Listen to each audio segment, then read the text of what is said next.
विनायक प्रातः स्मरणीय आचार्य भगवंत विद्यासागर जी महामुनिराज की जय जय जय। गुणायतन प्रणेता संघ समाधान व भावना योग प्रवर्तक प्रखर वक्ता पूज मुनिवर श्री प्रमाण सागर जी महाराज की जय जय जय। मुनिवर श्री अरह सागर जी महाराज की जय जय जय। प्रिय बंधुओं, तीर्थराज सम्मेद शिखर की तलहटी गुणायतन परिसर में आयोजित देश के सर्वाधिक लोकप्रिय कार्यक्रम संघ का समाधान, जिसमें जुड़े हुए उन सभी उपस्थित एवं जो कि पारस चैनल या कि प्रामाणिक ऐप के माध्यम से घर बैठे इस कार्यक्रम को देख सुन व आनंद ले रहे हैं, उन सभी श्रद्धालुओं का गुणायतन व श्री सेवायतन परिवार हार्दिक हार्दिक अभिनंदन करता है। बंधुओं, यह कार्यक्रम प्रारंभ हो उसके पूर्व मैं आपसे कहना चाहूंगा कि अनेक लोगों ने अपनी भावनाएं बनाई हैं गुणायतन से जुड़ने के लिए, जो लगातार चैन दर चैन जुड़ती जा रही है।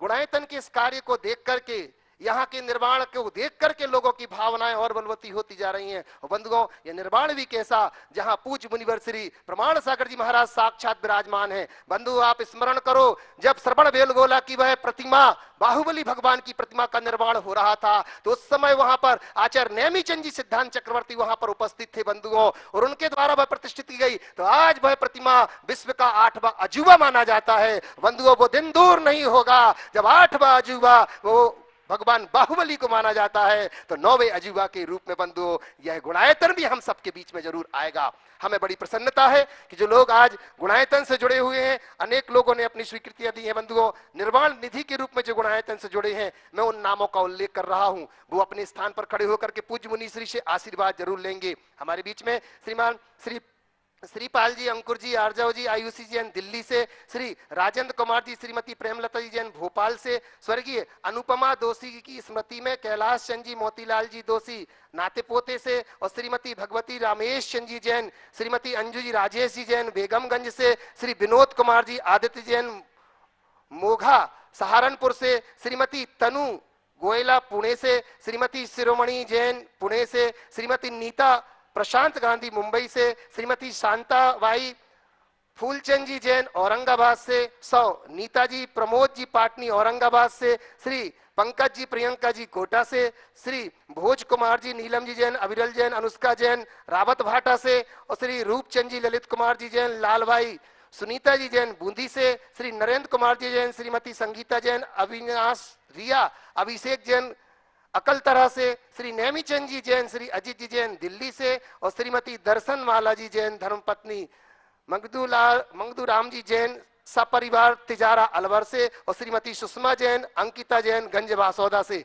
बंधुओं, निर्वाण निधि के रूप में और श्रीमती चंदा प्रकाश पोहरे, श्री पंकज प्रकाश पोहरे पुलगांव वर्धा से, ये सभी लोग अपने स्थान पर खड़े होकर के पूज मुनि श्री के चरणों में वंदन करके आशीर्वाद प्राप्त करेंगे। साथी बंधुओं, मैं आज उन लोगों को यहाँ पर मंच पर ऊपर आमंत्रित करता हूँ जो निर्वाण मित्र के रूप में गुणायतन से जुड़े हुए हैं। कुमारी रितिका जैन, मास्टर समकित जैन न्यू दिल्ली से हमारे बीच में, मैं निवेदन करता हूं कि वो ऊपर आए और इनका अभिनंदन करने के लिए, सम्मान करने के लिए हमारे बीच में सुनील जी सीएफओ गुणायतन यहाँ पर उपस्थित है, वो आए और इनका अभिनंदन करेंगे। साथ ही साथ बंधुओं, जो निर्वाण मित्र के रूप में ही जुड़े हुए हैं, श्री प्रभात कुमार जी जैन, श्रीमती रश्मि जैन, प्रमोद जी जैन, शुभम जी जैन, सिद्धार्थ जैन बरेला भोपाल से, मैं निवेदन करता हूं आप आइएगा और इनका अभिनंदन कर रहे हमारे सुनील जी। मैं निर्वाण निधि वालों से निवेदन करता हूं एक स्थान पर खड़े हो जाएं। कैमरे वालों से निवेदन करूंगा कि एक बार जरूर इनको दिखाइएगा। ये सभी निर्वाण निधि के रूप में गुणायतन से जुड़े हैं। बंधुओं, निर्वाण मित्र वाले निवेदन कर रहा हूं कि आ जाएं। प्रभात कुमार जी, श्रीमती रश्मि जैन, प्रमोद कुमार जी, शुभम जी, सिद्धार्थ जी जैन बरेला से आइएगा, शीघ्रता से ऊपर आ जाएं और इनका अभिनंदन करने के लिए हमारे बीच में सुनील जी तो हैं ही, देवेंद्र जी गया सह कोषाध्यक्ष, उनसे भी निवेदन करता हूं कि यहाँ पर आए। मैं साथ ही साथ निवेदन कर रहा हूं हमारे बीच में कीर्ति मुकेश जी जैन दिल्ली से यहाँ पर हैं, महिलाओं का अभिनंदन करने के लिए वो यहाँ पर आएंगे। साथ ही साथ बंधुओं, निर्वाण मित्र के रूप में और दो लोग हैं, श्री आजाद जी जैन, श्रीमती अनीता जैन, श्रीमती गिंदीबाई जी जैन वारासिवनी बालाघाट से। क्रम से एक एक परिवार आते जाएंगे, महाराज श्री के चरणों में वंदन करें और सम्मान प्राप्त करेंगे। बंधुओं, श्री लक्ष्मी चंद जी बांझल, हाँ एक एक करके एक एक परिवार आते जाएं। मैंने निवेदन किया था पहले, थोड़ा शीघ्रता से आएंगे आप लोग। और अभिनंदन करने के लिए लता जी गंगवाल और चंद्रकला जी पाटनी जो कि गुणायतन के मंत्री, उनसे निवेदन करता हूं कि महिलाओं का अभिनंदन करने के लिए वो यहाँ पर जरूर पधारेंगी। साथ ही साथ सिद्धार्थ जी से भी निवेदन करूंगा कि वो यहाँ पर उपस्थित रहेंगे आगे वाले हमारे सम्मानीय सदस्यों का अभिनंदन करने के लिए निर्वाण मित्र के रूप में आ जाएं। और आजाद जी, श्रीमती अनीता जी, श्रीमती गिंदी बाई जी, वाराणसी बालाघाट से, देखिए इतनी देर ना लगाएं, आप लोग पहुंचते जाए भैया, क्रम से आते जाएं। चलिए, साथ ही साथ निर्वाण सारथी के रूप में जो जुड़े हुए हैं बीएल पोरदार, ललिता पोरदार, दिल्ली से हमारे बीच में, निवेदन करता हूं कि आप आइएगा। निर्वाण सारथी के रूप में जो गुणायतन से जुड़े हैं, हम तालियां बजा करके इनका अभिनंदन करते हैं हर्ष ध्वनि के साथ। और इन्हीं के साथ निर्वाण सारथी में जुड़े हैं वो तैयार रहेंगे ऊपर आने के लिए। श्री सुरेन जी जैन, नीलेश जी, सुरभि जैन, अनवी जैन, धैर्य जी, ध्रुवी जी सिवनी से हमारे बीच में है, वो निवेदन करता हूं कि वो आए, उनका भी अभिनंदन करता है गुणायतन श्री सेवायतन परिवार। आप आइएगा, शीघ्रता से आते जाएं आप लोग।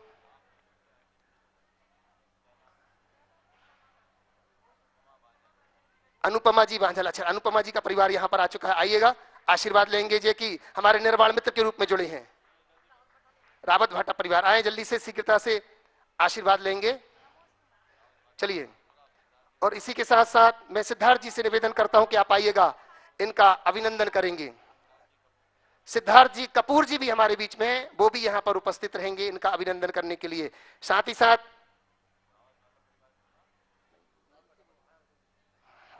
चलिए, और आप बंधुओं जो कि सूत्रधार से स्तंभ के रूप में जुड़े हुए हैं, श्रीमती पुष्पा देवी जैन, धर्मपत्नी स्वर्गीय साजन कुमार जी जैन, श्री अनिल कुमार जी जैन, सुनील कुमार जी जैन, मनीष कुमार जी जैन, सपरिवार पुरुलिया से हमारे बीच में निवेदन कर रहा हूं कि वो मंच के ऊपर आए और मुनि श्री से आशीर्वाद लेकर के गुणायतन का यह सम्मान प्राप्त करें। साथ ही साथ सम्मान करता मैं निवेदन करता हूं, हमारे बीच में सिद्धार्थ जी यहां पर उपस्थित है, आइएगा, इनका अभिनंदन करेंगे। और कपूर जी भी पहुंच रहे हैं, आए और इनका अभिनंदन करेंगे। साथ ही साथ एक और शख्स को मैं यहां पर पहले से ही निवेदन कर रहा हूं कि वो मंच के निकट आने लगेंगे। श्रीमती निर्मल जी जैन, धर्मपत्नी स्वर्गीय सुनील कुमार जी जैन, डॉक्टर मुनीष जी जैन, हर्ष कुमार जी जैन, जगराव धुलियाना से हमारे बीच में है, लुधियाना से हमारे बीच में है, निवेदन करता हूं लुधियाना वाले आ जाएं, जो कि स्तंभ के रूप में बंधुओं ये गुणायतन से जुड़ने का इन्होंने सौभाग्य प्राप्त किया है। मैं निवेदन करता हूं और इनका अभिनंदन करने के लिए मैं निवेदन करूंगा कीर्ति मुकेश जी जैन दिल्ली से हमारे बीच में आ जाएं इस परिवार का अभिनंदन करने के लिए। साथ ही साथ मैं असित अर्चना जी से भी निवेदन करूंगा कि आइएगा इनका अभिनंदन करने के लिए।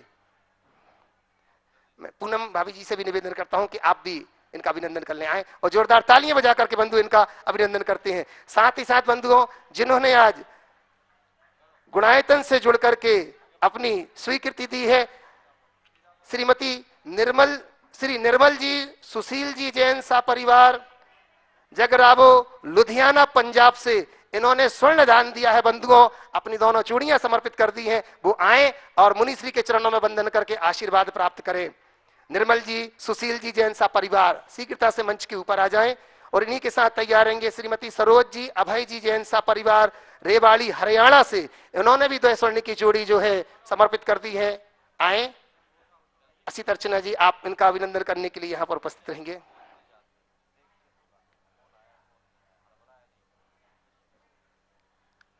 जोरदार तालियां बजाकर अभिनंदन करते हैं। बंधुओं सूत्रधार सदस्य जो हमारे गुणायतन के हैं, श्री प्रकाश चंद जी कोड़ीवाल जी, मंजू जी कोड़ीवाल सा परिवार यहां पर हैं, इन्होंने भी स्वर्ण दान दिया 10 ग्राम। उनसे निवेदन करता हूं कि वो आए और पूज्य श्री के चरणों में वंदन करके आशीर्वाद भी प्राप्त करेंगे और इनका अभिनंदन करते हैं। मैं निवेदन करता हूं, सुनील जी से निवेदन करता हूं जो कि सीएफओ, आए और इनका अभिनंदन करेंगे। वो शीघ्रता से, भाभी जी आप अति शीघ्र ऊपर आ जाए। प्रकाश जी कोड़ीवाल, मंजू जी कोड़ीवाल सा परिवार आएगा।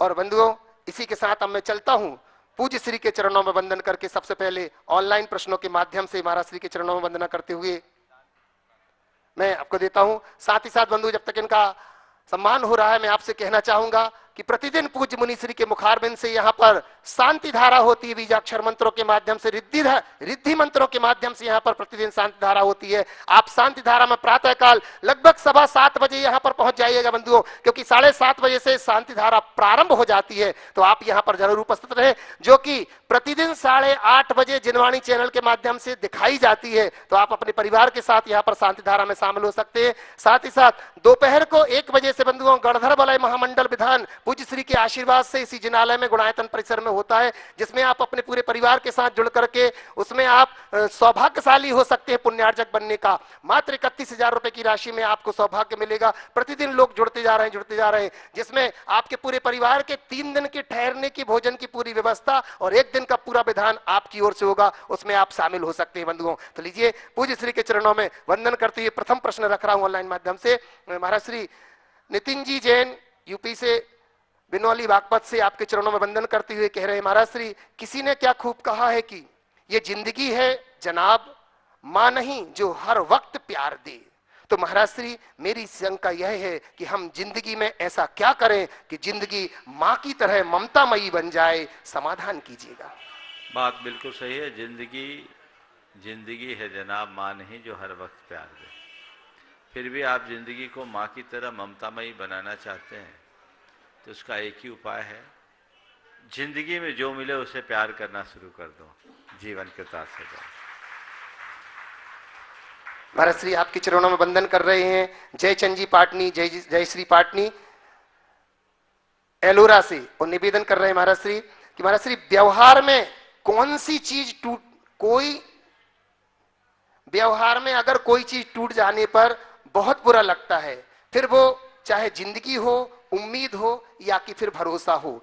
नींद टूटने पर तो संभल सकते हैं, पर उम्मीद भरोसा टूटने पर कैसे आगे बढ़ें, कृपया समाधान कीजिए। जिंदगी में कुछ भी टूट जाए सकता है, नींद भी, भरोसा भी, उम्मीद भी। आपने पूछा है नींद टूटने पर तो हम फिर भी संभल जाते हैं, उम्मीद और भरोसा टूटने पर हम क्या करें। मैं तो सबसे पहली बात ये कहूँगा, उतनी ही उम्मीदें रखो जिसके टूट जाने से फर्क न पड़े, और उतना ही भरोसा करो जिसके टूटने से तुम्हारी सेहत न बिगड़े। जरूरत से ज़्यादा उम्मीद पालने वाले लोग और जरूरत से ज़्यादा भरोसा करने वाले लोगों का हाल बड़ा बुरा होता है। बुंदेलखंड में एक कहावत है, भरोसे की भैंसिया पड़ा ब्या गई। इसका मतलब क्या है? बहुत अच्छी कहानी है, ये कहावतें हैं, कहावतें निरर्थक नहीं होती, लेकिन अतिरिक्त उम्मीद या भरोसा पालने के बाद मनुष्य के जीवन में कैसी दुविधाएं आती है, मैं समझता हूँ इस प्रसंग से आप सब अच्छे से समझ पाएंगे। ओ, पढ़ा दिखा दिया क्या? एक व्यक्ति के पास एक भैंस मिल गई उसे कहीं से।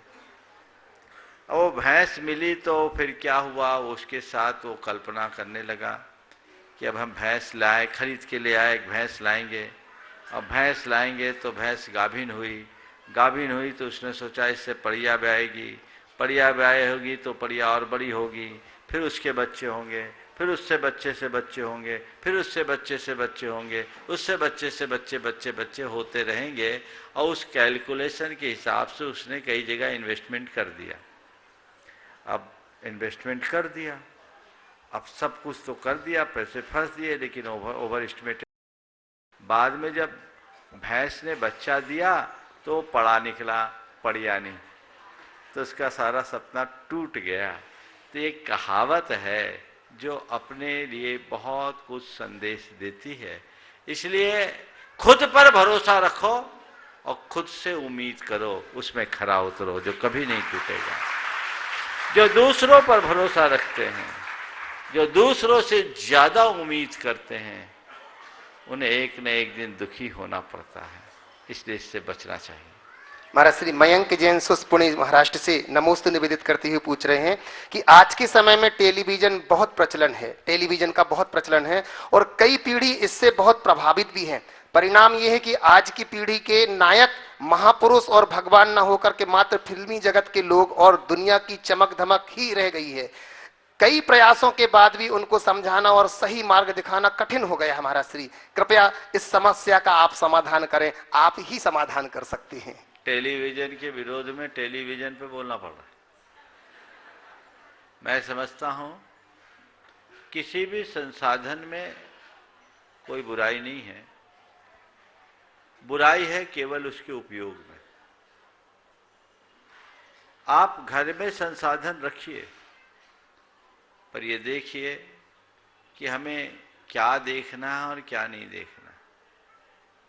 आजकल प्राय ये देखने में आता है कि क्या खाना और क्या नहीं खाना, इसका तो विवेक लोग फिर भी रख लेते हैं, पर क्या देखना क्या नहीं देखना इसका विवेक बहुत बिरलों में पाया जाता है। मैं तो ये कहता हूं गलत खाना से पेट खराब होगा, दूसरे तीसरे दिन ठीक हो जाएगा, पर गलत देखने से दिमाग खराब होगा तो न जाने कितने जन्मों तक तकलीफ पाओगे, बर्बाद होगे। इसलिए चीजों को हमें देखना चाहिए जिससे हमारे अंदर संवादहीनता हो, जिससे हमारे अंदर संवेदनहीनता हो, जिसके पीछे हमारी संस्कारहीनता हो और जो हमें स्नेहहीन बनाए, उससे दूरी बनाकर रखना चाहिए। ये जितने भी मल्टीमीडिया के माध्यम से आप लोग जो कुछ भी देख सुन रहे हैं, उनके 4 भयानक दुष्परिणाम हैं।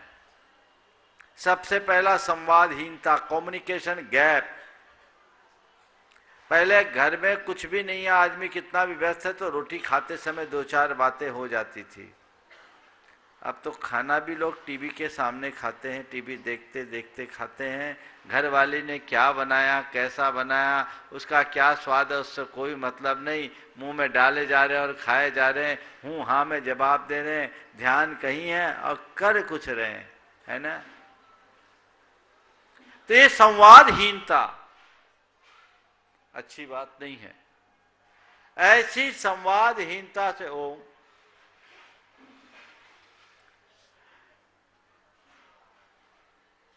ऐसी संवादहीनता से हमें बचकर रखना चाहिए। ये संवादहीनता जिन घरों में जरूरत से ज्यादा इनका प्रयोग है, उनके साथ ऐसा हो रहा है। फिर संवेदना भी आपकी कम हो रही है। आप टीवी देख रहे हैं और न्यूज चैनल भी है, मान लीजिए, देख रहे हैं कहीं बम ब्लास्ट हुआ है, चीथड़े उड़े हुए हैं, रक्त की धार है, चीत्कार और हाहाकार मची है, और आप चाय की चुस्कियां लेते हुए उस न्यूज को देख रहे हैं। कहां बचेगी आपकी संवेदना? और जब आप संवेदन शून्य हो जाएंगे तो आपके पास शेष क्या बचेगा? फिर जब आप टीवी के कार्यक्रमों को रोज देखते हैं तो सबसे ज्यादा घात हो रहा है हमारे संस्कारों का। संस्कारों पर कुठाराघात। कोई कार्यक्रम, अब तो न्यूज चैनल भी आपको उल्टे ही पुल्टे बातें सिखाते हैं, नकारात्मकताएं भर देते हैं, और उनके साथ जो एडवर्टाइजमेंट आते हैं वो तो आपके संस्कारों पर कुठाराघात करते ही हैं। न जाने दिमाग में कितना कचरा भरते हैं आप लोग न्यूज देख देख कर। और जितने भी सीरियल्स है उसमें क्या मिलता है? वो उसकी बेटी को भगा ले गया, वो उसके बेटे के साथ भाग गई, वो उसकी बहू के साथ कर लिया, वो उसके साथ कर लिया, यही तो चलता है ना। उसे भागने भगाने के पैसे मिलते हैं। आपको थोड़ा सा उन लोगों से पूछो जो सीरियल्स में ऐसा रोल प्ले करते हैं, क्या वो अपने रियल लाइफ में ऐसा करने को राजी हैं? पर लोग उन्हें अपना आदर्श बना लेते हैं और वह सब कुछ कर लेते हैं जो हमारे जीवन के लिए अच्छा नहीं। और चौथी बात है स्नेहहीनता। जब ये सब चीजें नहीं होगी, संवाद नहीं होगा, संवेदना नहीं होगी, संस्कार नहीं होंगे, तो स्नेह कहां बचेगा? आज लोगों का एक दूसरे से प्रेम समाप्त हो गया। सब जितने भी संबंध है ना, सब जोड़ घटाव के साथ जुड़ते हैं। अंदर की आत्मीयता और प्रेम पूरी तरह विनष्ट होते जा रहा है। इसके प्रति लोगों को पूरा ध्यान देना चाहिए और इससे बचना चाहिए। इस प्रश्न के बाद तैयार रहेंगे। अभी अभी 5 मिनट ऑनलाइन और 15 मिनट रोज फिक्स करो जी। महाराज श्री सुशीला जी पाटनी किशनगढ़ से आपके चरणों में वंदन करते हुए प्रश्न पूछना चाह रहे हैं कि भगवान की प्रार्थना और विश्वास दोनों दिखते नहीं हैं, परंतु दोनों में इतनी सामर्थ्य है कि असंभव को संभव बना देते हैं। तो हे गुरुवर, हम अपनी भक्ति कैसे करें कि असंभव कार्य भी संभव हो जाएं? प्रार्थना और विश्वास दोनों दिखते नहीं, लेकिन दोनों में इतनी सामर्थ्य है कि असंभव भी संभव हो जाए। आपने पूछा हम ऐसा क्या करें कि असंभव भी संभव हो जाए। इसका उत्तर तो आपके सवाल में ही है।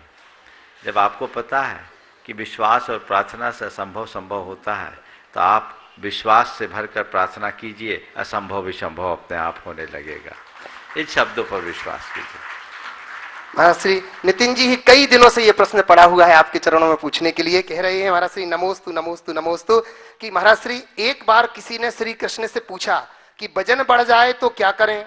तो श्री कृष्ण जी ने जवाब दिया कि वजन अगर शरीर का बढ़े तो व्यायाम करें, मन का बढ़े तो ध्यान करें, रुपए का बढ़े तो दान करें। तो महाराज श्री मेरी शंका यह है कि आज के समय में लोग शरीर का वजन बढ़ने पर व्यायाम करने लगते हैं, मन का वजन बढ़ने पर कुछ ध्यान भी करने लगते हैं, लेकिन जब रुपए का वजन बढ़ने लगता है तो लोगों को वह वजन कम क्यों नजर आता है? कृपया समाधान कीजिए। बहुत सुंदर।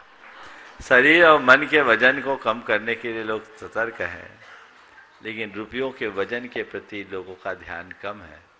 लेकिन सबको सीख लेना चाहिए। कई बार ऐसी स्थितियां होती कि व्यक्ति कहीं का नहीं रहता, इसलिए हमें इन बातों पर बहुत गंभीरता से ध्यान देना चाहिए और दान को अपने जीवन का परम आदर्श बनाकर चलना चाहिए। एक नीतिकार ने लिखा है कि लक्ष्मी के 4 पुत्र हैं, दान, राजा, अग्नि और तस्कर। जिसके यहाँ ज्येष्ठ पुत्र का सम्मान होता है, उसके यहाँ बाकी 3 ठीक रहते हैं, और जिस घर में ज्येष्ठ पुत्र का सम्मान नहीं होता, उसके यहाँ ये तीनों कुपित हो जाते हैं। यानी जिसने धन संग्रह किया, दान दिया, तो कोई दिक्कत नहीं, राजभय नहीं होगा, अग्निकांड नहीं होगा, और तस्कर यानी कोई चोरी चमारी नहीं होगी। लेकिन जिसने जोड़ा जोड़ा जोड़ा जोड़ा, पता नहीं कब वो सब राजसात हो जाए, कब वो किसी भयावह अग्निकांड आदि में फंस जाए, और कब किसी चोर लुटेरे के हाथ चढ़ जाए। इसलिए इन नीतियों पर विश्वास करना चाहिए, जरूरत के अनुरूप कमाना चाहिए, और कमाई हुई चीज को जरूरतमंदों के लिए लगाना चाहिए। यही हमारे जीवन का आदर्श होना चाहिए, और यही मानवता का उसूल भी है। अतिरिक्त संग्रह मनुष्य की आसक्ति और मूर्छा को दर्शाता है, वो उसे कहीं का नहीं रहने देता। महाराज श्री हीरा बड़जात्या जी हजारीबाग से आपके चरणों में नमोस्तु निवेदित करती हुए पूछना चाह रही हैं। क्षमा करना महाराज जी, पहली कह रही हैं वो कि महाराज श्री हम लोग चेयर में बैठने वाले को चेयरमैन, चौकी में बैठने वालों को चौकीदार, जमीन में बैठने वालों को जमींदार कहते हैं। तो मेरी शंका यह है कि गुरुदेव, आप तो बच्चे, युवा, बड़े और हम जैसी बूढ़ी माताओं के दिल में बैठे हुए हो, तो आपको क्या कहेंगे हम लोग?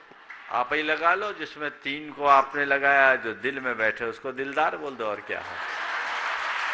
और ऐसी दिलदारी तो होनी चाहिए। चल आगे। जय बोलिए पूज्य यूनिवर्सिटी प्रमाण सागर जी महाराज की।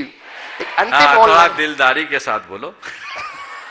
जय बोलिए शंका समाधान करता, भावना योग प्रवर्तक, गुणायतन प्रणेता यूनिवर्सिटी प्रमाण सागर जी महाराज की। अब ध्यान रखना, रोज विरुद्ध मत लगा देना। चलिए आज अंतिम प्रश्न सुरभि सतीश जी जैन पाटन परिवार कटनी से आपके चरणों में नमोस्तु निवेदित करती हुए कह रहे हैं महाराज श्री, जिंदगी को देखने का सबका अपना अपना नजरिया होता है। कुछ लोग स्टेटस में ही कुछ दिल की बात कह देते हैं। क्या महाराज श्री, जिंदगी को देखने का सबका अपना अपना नजरिया होता है। कुछ लोग स्टेटस में ही दिल की बात कह देते हैं, स्टेटस में, हाँ। और कुछ लोग गीता पर हाथ रख करके भी सच नहीं बोल पाते हैं। ऐसा क्यों? बहुत अच्छी बात। कुछ लोग स्टेटस में ही दिल की बात कह देते हैं और कुछ लोग गीता के हाथ रख करके भी सच नहीं बोल पाते। ऐसा क्यों? मैं तो ये कहूँगा, जिसका दिल साफ होता है उसे कुछ कहने की ज़रूरत नहीं होती, और जिसका मन मलिन होता है वो कुछ भी कह दे उसका कोई अर्थ नहीं होता। तो अपने दिल को साफ रखो, मन को मलिन होने से बचाओ। चलिए प्रथम प्रश्न के लिए पदम कुमार जी, अभिनव जी जैन मुंबई से प्रश्न हेतु पहुंच रहे हैं, और इसी के साथ तैयार रहेंगे यशवंत जी जैन डीडी नगर रायपुर से। निवेदन शीघ्रता से पहुंचिए आप। नमस्ते महाराज जी। मेरा प्रश्न है महाराज जी कि मैं अभी उत्तर पुराण का अध्ययन कर रहा था, तो उसमें आया कि गंधोदक से स्नान किया उन्होंने, उनके संतान उत्पत्ति नहीं हो रही थी, तो ऐसा, तो वो ऐसा सही है क्या लिखा हुआ? मतलब अब देखिए, आपने उत्तर पुराण में पढ़ा है तो पहले तो मैं वो प्रसंग देखूंगा। अब उत्तर पुराण में मूल में लिखा, हिंदी में लिखा, मुझे देखना होगा। नहीं, मूल में लिखा है महाराज जी, मैंने पढ़ा। वो संस्कृत में देखा? हाँ, संस्कृत में लिखा है तो महाराज उस प्रसंग को देख करके ही मैं कुछ उत्तर दे पाऊंगा। चलिए, नमस्ते। यशवंत जी जैन डीडी नगर रायपुर से हमारे बीच में तैयार रहेंगे। स्वाति, अरुणा, आशीष, अमित, आर्या, नहीं, आर्यनिश जबलपुर से। जल्दी आइए शीघ्रता से। चलिए, इंजीनियर सुनील कुमार जी जैन घिया जबलपुर से, जो भी उपस्थित हो आप शीघ्रता कीजिएगा। जल्दी बुलाइए, समय जा रहा है। ओ अच्छा, इंजीनियर साहब पहुंच रहे, उसके पहले ओ नाम बोल दो। नमोस्तु महाराज जी। अरुणा जय स्वाति। महाराज जी नमोस्तु। महाराज जी, जीवन में सब कुछ हमारे अनुसार या हमारी इच्छा के अनुसार होता है, तो हम कहते हैं कि भगवान हमारे साथ है, सब कुछ अच्छा हो रहा है, भगवान की मर्जी है, पुण्य है हमारा। लेकिन जब इसके विपरीत होता है तो हम नर्वस हो जाते हैं, भगवान हमारी सुन नहीं रहा है, हमारी तो किस्मत ही खराब है। इस व्रत से हम मन को कैसे समझाएं? दो लाइनें बार बार दोहराओ। होकर सुख में मग्न न फूलूं, दुख में कभी न घबराऊं, इष्ट वियोग अनिष्ट योग में सहनशीलता दिखलाऊं। इन पंक्तियों को नित्य दोहराएं और वस्तु स्वरूप का विचार करें। न तो भगवान हमें कुछ देते हैं, न भगवान हमें कुछ लेते, हमसे कुछ लेते हैं। ये सब संयोग है जो हमारे अच्छे बुरे कर्मों पर निर्भर करते हैं। तो हम अच्छे संयोगों का आश्रय लें और तदनुरूप अपने जीवन को ढालें, तो इस दुविधा से हम बहुत आसानी से मुक्त हो सकेंगे। नमोस्तु महाराज जी, नमोस्तु। इंजीनियर सुनील कुमार जी घिया जबलपुर तैयार रहेंगे। अंकिता सुषमा जी गंज बासौदा। ओ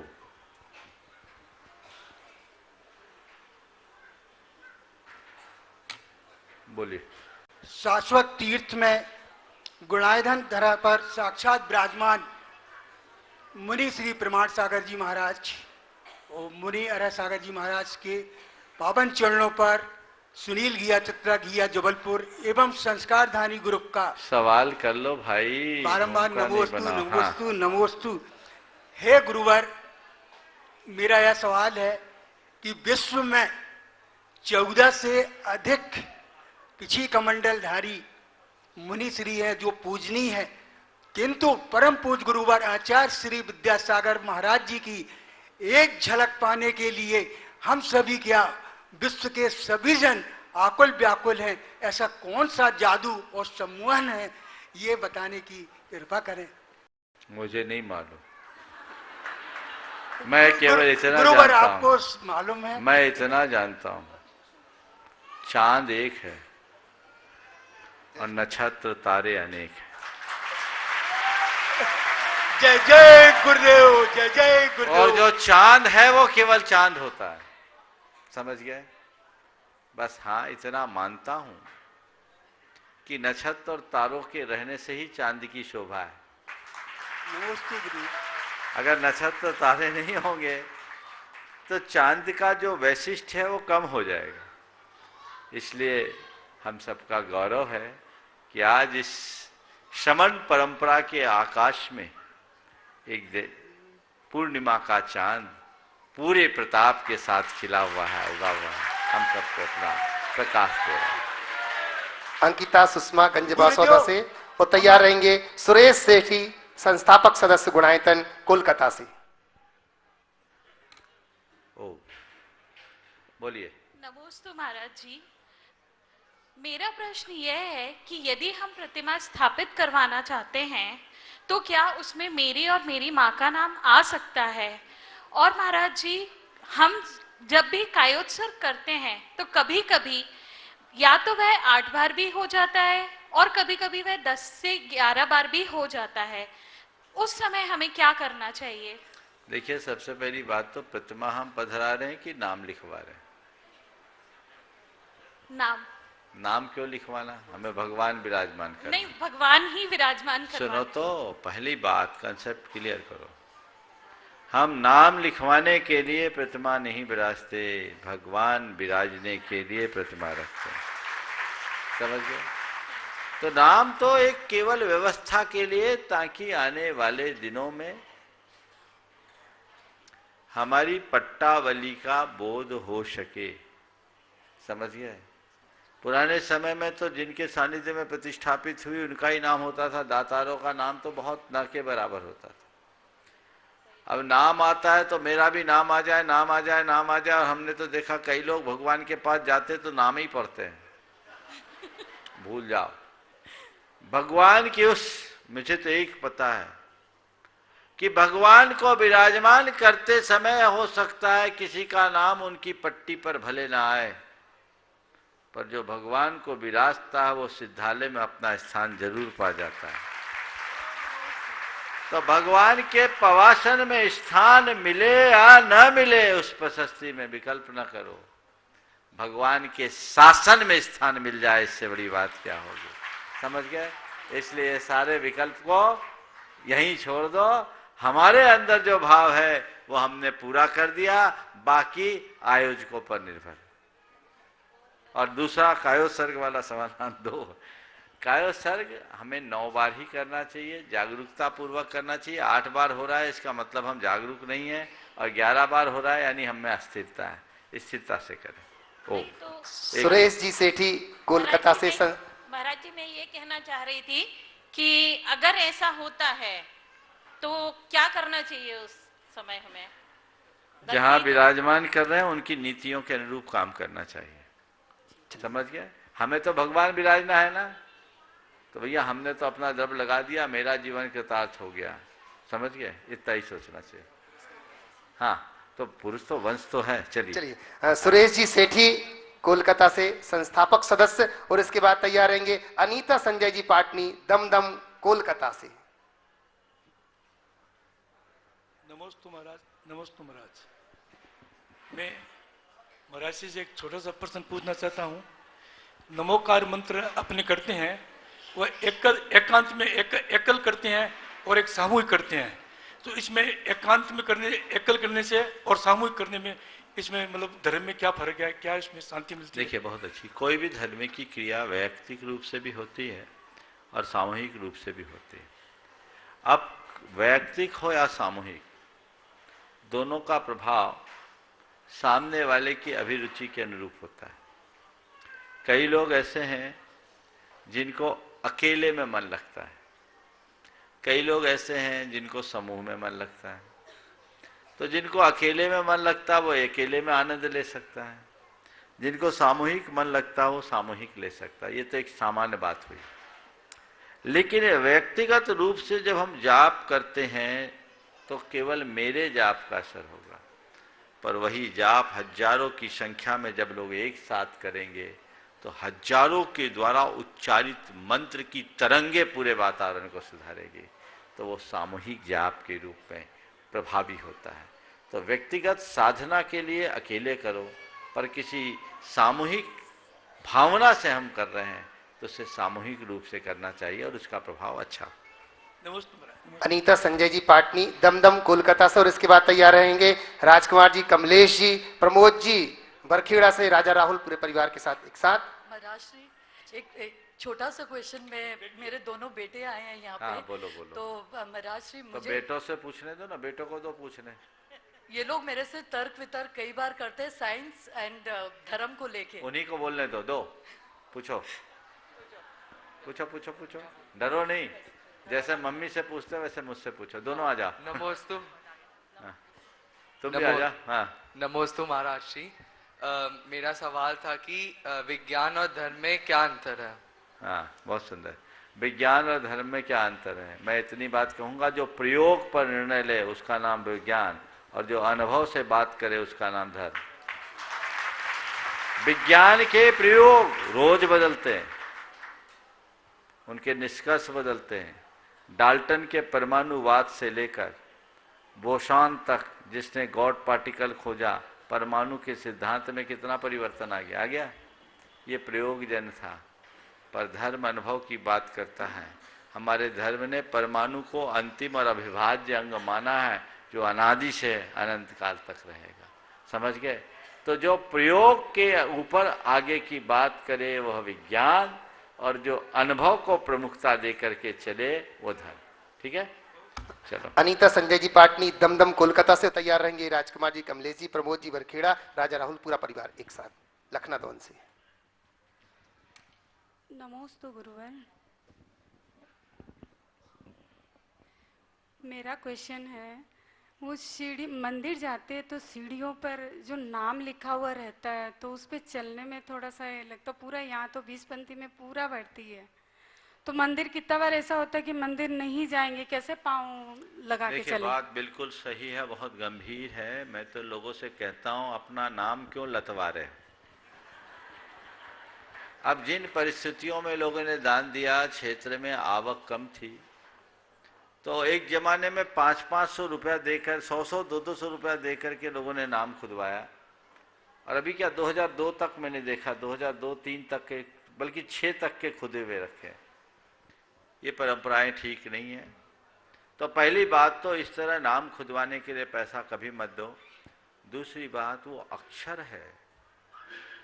अक्षर एक प्रकार का ब्रह्म है, हमारे द्वादशांग का अंग है। उस पर पैर रखने में संकोच होना चाहिए। मैं तो चाहूंगा कि अगर कमेटियां थोड़ा सा प्रयास करें, उस पर ग्राइंडर चला के बराबर कर दे तो सबका उपकार हो जाएगा। और कोई बोले तो बोले, भैया तूने जितना दिया सब पैसा ले ले वापस, हम दिलवा देते हैं। लेकिन ये अक्षर ब्रह्म पर पैर रखना अच्छी बात नहीं है। सिद्ध चक्र यंत्र जब आप स्थापित करते हैं, अ से लेकर ह तक के सारे अक्षरों को रखते हैं ना, ये पूरी वर्णमालाएं, एक एक अक्षर अपने आप में ब्रह्म है, द्वादशांग का आधार है। इसलिए अक्षरों पर जहां अक्षर अंकित हो उन पर पैर रखना एक प्रकार से जिनवानी की अभिनय समझना चाहिए। ये बिल्कुल नहीं होना चाहिए। और मैं आप लोगों से कहूंगा, निश्चित ये संदेश तो पहुंच ही जाएगा जो उसकी व्यवस्थाएं देख रहे हैं। मैं कमेटी के लोग मेरे पास आएंगे, मैं भी उनको सलाह दूंगा व्यक्तिगत रूप से भी, कि अब समय बदल गया और समाज में जागरूकता भी आ गई। हो गया बहुत साल, एडवर्टाइजमेंट की दृष्टि से भी देखा जाए तो इतना अब पूरा हो गया है ना। आप लोग पैसा देके जो ऐड कराते हैं उसका भी एक टाइम ड्यूरेशन होता है, उसके बाद बोर्ड बदल जाता। बदलता है कि नहीं बदलता?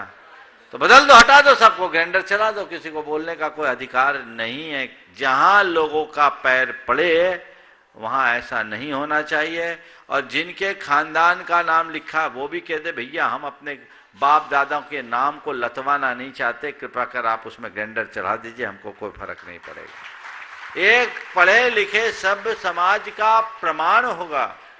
थोड़ा सोचिए, जब वहां कोई गैर जैन व्यक्ति आता हो, देशी विदेशी सब आते हैं, वो जब इन नामों को देखता होगा तो जैन धर्म के प्रति क्या सोच बनेगी उसकी? ये बच्चों का क्वेश्चन रहता है जब है, बिल्कुल सही है, सबका क्वेश्चन है। ये धर्म की दृष्टि से गलत है और इसे तत्काल प्रभाव से हटाना चाहिए। आज आपने पहली बार ध्यान आकृष्ट किया। मैं जब जाता था तो विकल्प तो होता था, बच के जाता हूं, लेकिन आज ये बात आई है और मुझे उम्मीद है कि जहां भी ऐसा है, यानी अन्य क्षेत्रों में भी है, सोनागिर वगैरह में देखो पूरे रास्ते में सीढ़ियों में सबके नाम लिखे, अभी भी लिखे हुए होंगे। हाँ,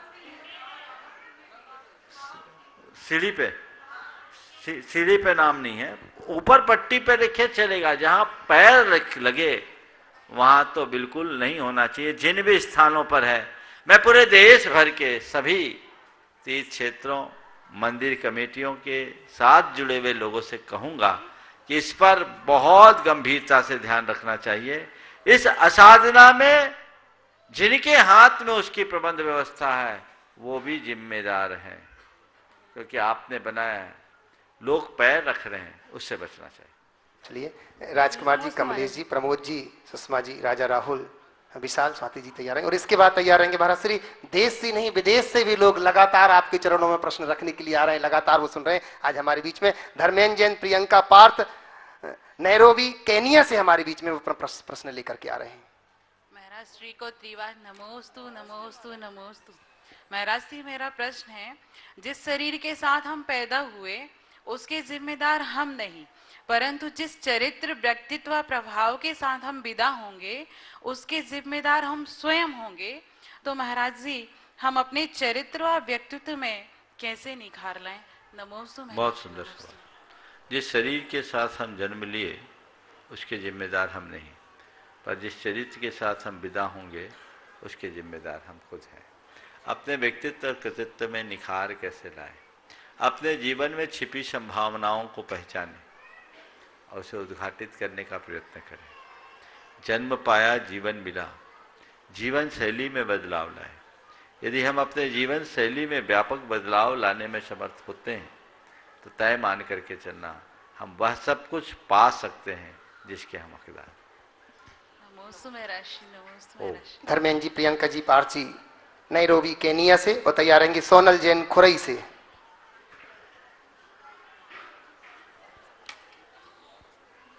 महाराज श्री के चरणों में बारंबार नमन, नमोस्तु नमोस्तु नमस्तु। महाराज श्री, आज मैं अपने परिवार के साथ यहाँ हूँ, केनिया से आया हूँ, और मेरे साथ मेरे छोटे भाई अभिनवेश जी भी हैं जो पूना में सॉफ्टवेयर इंजीनियर हैं, विप्रो में। और मेरा एक क्वेश्चन विज्ञान से रिलेटेड है महाराज जी।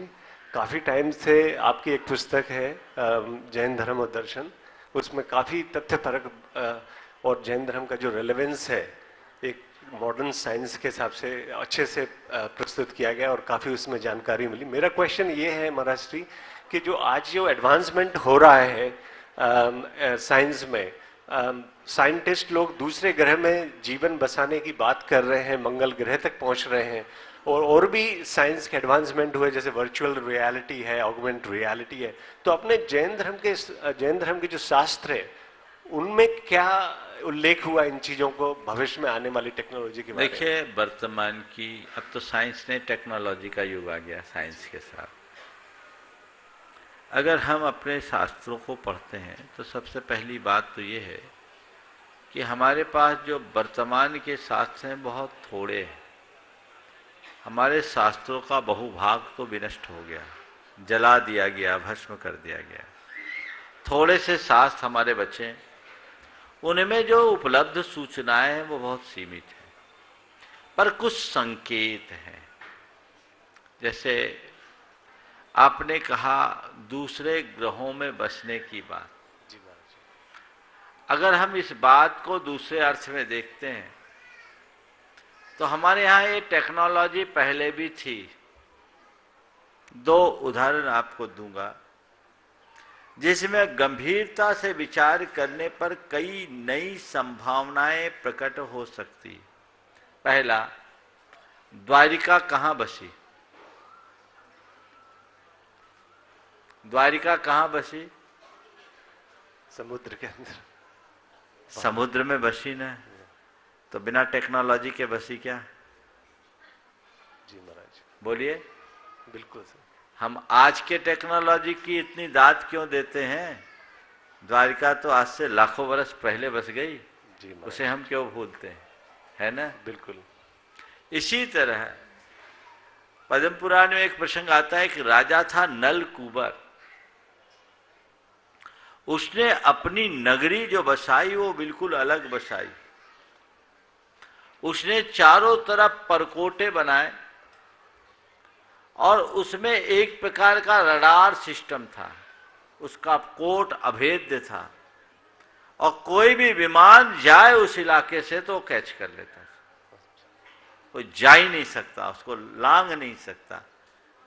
अब ये बताओ, ये बिना टेक्नोलॉजी के हुआ क्या? इसका तात्पर्य क्या है?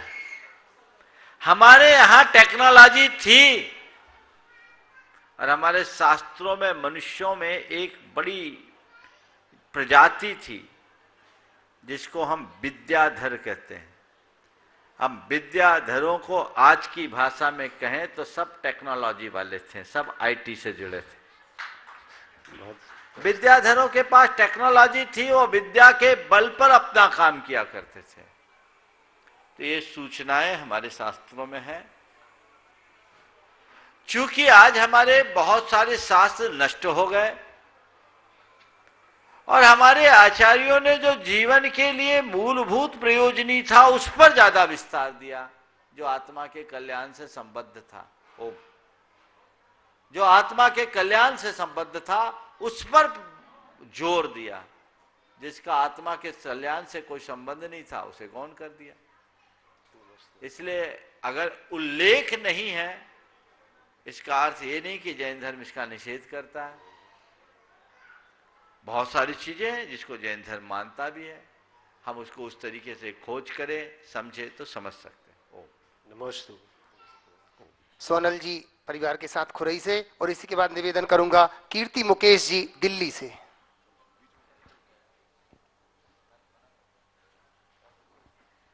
मुनिद्वय के चरणों में मेरा कोटि सा नमोस्तु नमोस्तु नमोस्तु। मुनिवर, मेरा प्रश्न यह है कि आचार्य श्री जी का जो हिंदी भाषा अभियान है उसको हम पूर्ण करने के लिए आज की इस पीढ़ी को किस तरीके से प्रेरित करें, क्योंकि सभी लोग या तो इंग्लिश में बात करते हैं या फिर इंग्लिश। अब मैं क्या बोलूं, आज के समय में भाषाई सम्मिश्रण इतना हो गया कि लोग रच पच गए। अब मुझे भी थोड़ा अपने आप को संभाल कर बोलना पड़ रहा है। मैं कहने जा रहा था कि बोन मेरो में बस गया, मैंने वो अभी मैं अस्थि मज्जा बोलूंगा तो लोग समझ नहीं पाएंगे। रग रग में चला गया, क्योंकि आज के जितने भी, अब देखो फिर मैं अंग्रेजी शब्द का प्रयोग कर रहा हूं, मुझे मीडिया शब्द का प्रयोग करना पड़ रहा है, मैं संचार माध्यम भी बोल सकता हूं।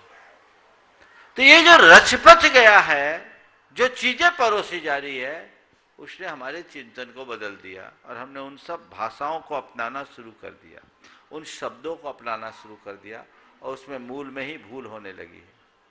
तो वो चीजें हमें समझना चाहिए कि हम स्वभाषा को प्रमुखता दें, चाहे वो हिंदी हो या और कोई हो। भारत में सभी हिंदी भाषी नहीं है, पर भारत की जितनी भी भाषाएं हैं सब समृद्ध भाषा है, उनमें कोई कमी नहीं है।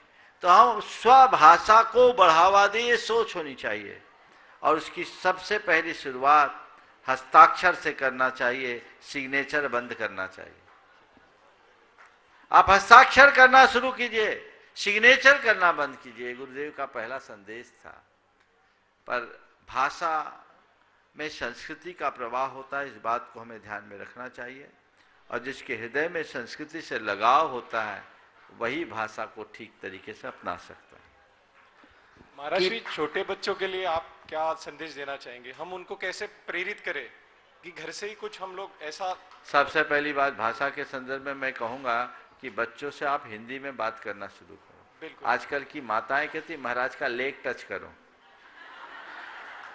जो हम माताओं को मम्मी करके बोले हैंड जोड़ो, ये आजकल इसमें बड़ी शान समझते हैं, है ना? तो बड़ा गड़बड़ होता है। एक बड़ा पुराना चुटकुला सुना दूं। एक गांव की अनपढ़ लड़की की शादी एक शहर के पढ़े लिखे अधिकारी से हो गई। अब वो एक समारोह में गया, विवाह का समारोह था। अब ये बिना पढ़ी लिखी, वो पढ़ी लिखी, ये अफसर, तो कहीं जाए तो उसे बातचीत में बड़ी दिक्कत होती थी। तो उसने कहा कि तुम कहीं जाओ तो मेरा परिचय थोड़ा अंग्रेजी में दिया करो। बोले क्या देना? बोला कहा करो ये मेरे हस्बैंड है, मैं इनकी वाइफ हूं। ये मेरे हस्बैंड है और मैं इनकी वाइफ हूं। ठीक है, रख दिया। अब जब गए एक जगह तो उसे उतावली पड़ी थी अंग्रेजी बोलने की। उसने कहा ये मेरा हैंड पंप है, मैं इनकी पाइप हूं। तो ये मामला गड़बड़ है, इसलिए इन पर ध्यान देना चाहिए। नमोस्तु नमोस्तु नमोस्तु गुरुदेव, नमोस्तु। कीर्ति मुकेश जी दिल्ली से बच्चे तैयार रहेंगे। बच्चे पूछेंगे, पूछ अच्छा लो। बेटा पूछ। आ जाओ एक साथ। हाँ, नाम बोल दो बेटा। नमोस्तु महर्षि, मेरा नाम प्रथम जैन है। प्रथम। मैं खेकड़ा बड़ा गांव से हूँ। मेरा प्रश्न ये है कि जैसे साइंस कहता है कि अर्थ गोल है और हमारा जैन धर्म कहता है कि अर्थ फ्लैट है, तो इसमें आप थोड़ा अपना मार्गदर्शन दीजिए। बहुत सुंदर है। इस विषय में मैंने अनेक बार चर्चाएं की है, आज फिर से बताता हूँ। देखो, इसमें भी हमें थोड़ा पीछे जाना पड़ेगा। हमारे शास्त्रों में दो तरह के पृथ्वी का वर्णन है, एक शाश्वत और दूसरी नश्वर, परिवर्तनशील, अशाश्वत। हमारे शास्त्रों में जो कुछ भी वर्णन है भूगोल का, वो शाश्वत पृथ्वी का है, जो स्टेबल है, जिसमें कोई परिवर्तन ना हो। लेकिन हम जहां रह रहे हैं वो अशाश्वत धरती है। भरत और ऐरावत क्षेत्र के आर्य खंडों में 6 कालों के प्रभाव से वृद्धि और ह्रास होता है, पता है? 6 काल का परिवर्तन होता है। तो वो अशाश्वत धरती में हम रह रहे हैं, और वर्णन किसका है? शाश्वत का। तो शाश्वत के हिसाब से फ्लैट है, लेकिन ये धरती कभी फ्लैट थी, पर उसमें चेंज आया। चेंज क्या आया? बहुत ध्यान से सुनना, यद्यपि मैंने पहले भी इस विषय में प्रकाश डाला है। हमारे शास्त्रों में वर्णन आता है कि ये धरती जब भोग भूमि से कर्म भूमि के रूप में परिवर्तित होती है और हुई, तो भरत और ऐरावत क्षेत्र का आर्य खंड 1 योजन ऊपर उठ गया। 1 योजन बहुत हाइट होता है। इसके 2 तरह के मेजरमेंट है, एक 4 कोस का भी और एक 2000 कोस का भी। हम 4 कोस भी लेते हैं तो बहुत बड़ा अंतर है। 4 कोस मतलब 8 माइल, समझ गए? 8 माइल मतलब 12-13 किलोमीटर। इतनी ये धरती उठी तो कोई ऐसे तस्तरी की तरह तो नहीं उठी होगी ना, कि नीचे से जैक लगा दिया और धरती को उठाया। ये एक बहुत बड़ा प्राकृतिक परिवर्तन था। उस परिवर्तन से बहुत सारी एनर्जी भी उत्पन्न हुई होगी। आज हल्का सा अर्थक्वेक आता, भूकंप आता है तो कितनी एनर्जी आती है। तो ये बहुत बड़ा परिवर्तन था। तो मुझे लगता हो सकता उससे जो धरती उठी उसने ग्लोबल शेप ले लिया हो। उससे जो एनर्जी जनरेट हुई उसके कारण ऐसा भी हो सकता है कि बहुत सारे जो आज हम बताते हैं, जिन्हें हम उपग्रह कहते हैं, वो बन गए हों। हमारे शास्त्रों में ये कहते हैं भोग भूमि में न कोई पर्वत थे, न नदियां थी, न नाले थे, सपाट कांच की तरह धरती। ये जब परिवर्तन हुआ तो अनेक छोटे छोटे पत्थर पर्वत उत्पन्न हो गए, नदी नाले निकल गए, और इनमें इनका संबंध शेष जम्बूद्वीप से कट ऑफ हो गया। बीच में लवण समुद्र का एक हिस्सा घुस गया जो उपसमुद्र बन गया। तो ये बहुत बड़ा परिवर्तन है जिसका सांकेतिक उल्लेख हमारे ग्रंथों में है, पर डिटेल नहीं है। तो क्या करें? महाराज पृथ्वी गोल है या चपटी? दोनों पे डिपेंड करता है। हाँ, दोनों पे अलग अलग डिपेंड करता है। बस, अब पृथ्वी गोल हो या चपटी, हमारा दिमाग गोल नहीं होना चाहिए। समझ गए? हम ना तो ये कहें कि साइंस की बात गलत है, और ना ये कहें कि हमारी ही बात सही है। दोनों बातें अपनी अपनी जगह सही हो सकती है। अब तो सब चीजें सैटेलाइट के थ्रू दिख रही है, तो हम उसे नकार नहीं सकते, और उसकी संभावना हमारे शास्त्रों में है, तो स्वीकारने में संकोच नहीं करना चाहिए। समझ गए? नमोस्तु महर्षि। हाँ। धन्यवाद। कीर्ति मुकेश, धन्यवाद नहीं, नमोस्तु बोलो। दिल्ली से। अच्छा, ठीक है ठीक है। और बहुत निकिता अंकित जैन घनसौर से तैयार रहेंगी। अच्छा जी, पार्थ जैन आ गया क्या? कीर्ति, हाँ। नमोस्तु गुरुदेव। ध्वनि की तरंगों के विषय में हम सभी ने सुना है, तो जब हम किसी शास्त्र से मूल से उसकी गाथाएं पढ़ते हैं या भक्तियां या स्तोत्र पढ़ते हैं लयात्मक तरीके से, तो उसका हमारे सबकॉन्शियस माइंड पे क्या प्रभाव पड़ता होगा और उसके फलस्वरूप उसका हमारे जीवन पर क्या प्रभाव पड़ता होगा? देखिए, एक कई चीज़ों का ध्वनि वैज्ञानिक प्रभाव होता है। जैसे किसी भी स्तोत्र पाठ को पढ़ें, मंत्र जाप को करें।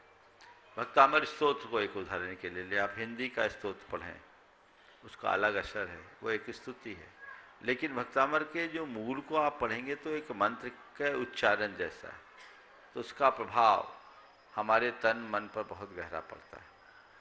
और आप अभ्यास भी करें, किसी भी श्लोक को, किसी भी ग्रंथ का उच्चारण यदि आप संस्कृत में करते हैं ना, तो उससे आपके शरीर में एक अलग प्रकार की शक्ति निकलती है, एक अलग अनुभव होता है। हिंदी में बोलने में उसका असर अलग होता है। तो जहाँ जैसा है उसका प्रभाव वैसा होता है। जो ध्वनि वैज्ञानिक प्रभाव है, जो बाहर भी पड़ता है, भीतर भी पड़ता है। ओम नमोस्तु गुरुदेव। पार्थ पंजाब से और निकिता जैन घनसौर से, और इसके बाद निवेदन करूंगा चंद्रकला जी। हो गया लास्ट। हाँ चलिए।